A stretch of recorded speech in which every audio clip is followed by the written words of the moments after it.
شوف المية سخنة مسلوقة. يا لهوي يا جدعان، كل ده عشان ناكل بيض مسلوق؟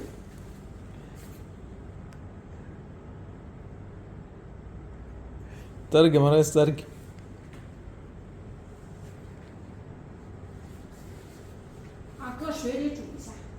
ايوه حطيه في ميه واسلقيه. مية ولا مية قول ثانك يو. اوكي اهو ده.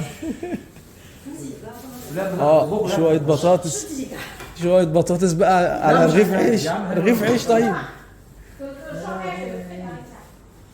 نهار ابيض. يا سلام،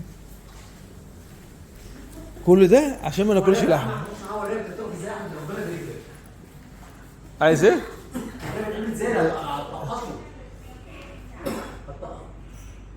هتقشوا في زيت او سمن.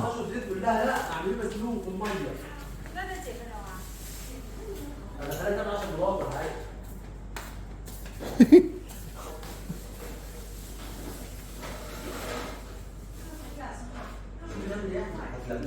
يا دكتور ما يجيش يقولي دلوقتي يقولي ايه؟ مطلوب بالرز.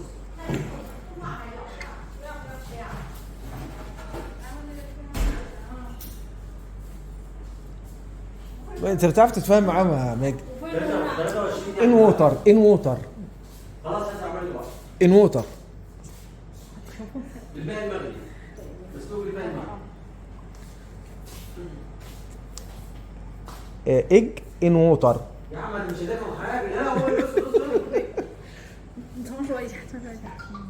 ايج ان ووتر.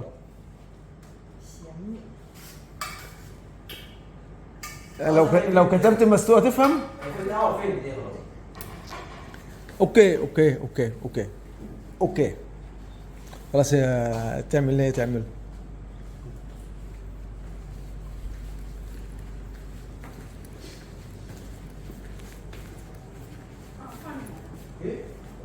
الحمد لله. في رغيف عيش يا عم ماشي يا عم انا مش عايز حاجه تاني.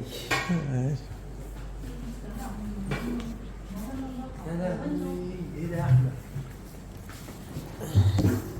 المفروض الموقف يتصور. الدرجات احنا مش انا مش فاهم ولا هم مش فاهمين ولا ايه. الحمد لله. خلي بالك من ده بقى.